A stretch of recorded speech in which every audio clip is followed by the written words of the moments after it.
Wakil Wali Kota Palembang Fitrianti Agustinda mengunjungi 3 warga miskin di daerah Kancil Putih, RT 35 Demang Lebar Daun Palembang, Kamis 11 Juni 2020. Kunjungan Wawaku kali ini dalam rangka menindaklanjuti laporan yang diterima pemerintah Kota Palembang terkait adanya masyarakat yang membutuhkan bantuan, seperti rumah yang kurang layak, saluran air, dan Kartu Indonesia Sehat atau KIS.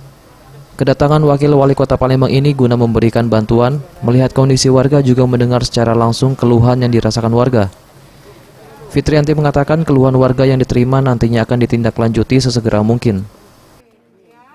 Kita meninjau beberapa warga yang berdasarkan laporan, ada yang merasa membutuhkan bantuan berupa bedah rumah, juga ada yang merasa membutuhkan bantuan Kartu Indonesia Sehat, begitu juga ada yang menyampaikan mengenai saluran. Tentu informasi-informasi dari warga ini kita tanggapi dan akan segera kita follow up keinginan-keinginannya. Nah, untuk masalah bedah rumah, tentu ada persyaratan besar untuk mendapatkan program bantuan bedah rumah, yaitu bisa memastikan bahwa rumah yang bersangkutan itu betul-betul dimiliki oleh yang bersangkutan, berupa menunjukkan surat menyurat kepemilikan. Untuk masalah program bantuan yang lain, tentu akan kita terima dan kita ajukan nanti ke kementerian.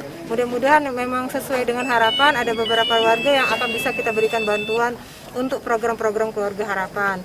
Dan juga mengenai masalah saluran, nah, khusus untuk mengenai masalah saluran, saya lihat memang ada beberapa kondisi wilayah yang kita lihat memang tidak ada tempat pembuangan atau tidak ada got, ya, tidak ada siring. Oleh karena itu tadi saya sudah mengajak kepada Ketua RT, Ketua RW, tokoh masyarakat untuk sama-sama merundingkan dan menyerahkan nanti persoalan ini kepada Lurah dan Camat. Kalau memang sudah ada persetujuan dari seluruh warga bahwa nanti kita akan membuat siring, tentu mungkin akan menggunakan sebagian jalan atau tempat tinggal mereka, jadi misalnya teras dan sebagainya. Kalau sudah diizinkan, sudah sepakat, kita akan turunkan tim untuk membuat segera saluran sehingga tidak lagi ada wilayah seperti di sini yang kondisinya kalau hujan banyak. Dirinya juga menghimbau kepada masyarakat yang belum memiliki Kartu Indonesia Sehat atau KIS untuk segera melapor ke kelurahan, mengingat penerbitan Kartu Indonesia Sehat atau KIS dilakukan secara gratis. Eza PM, Sriwijaya TV.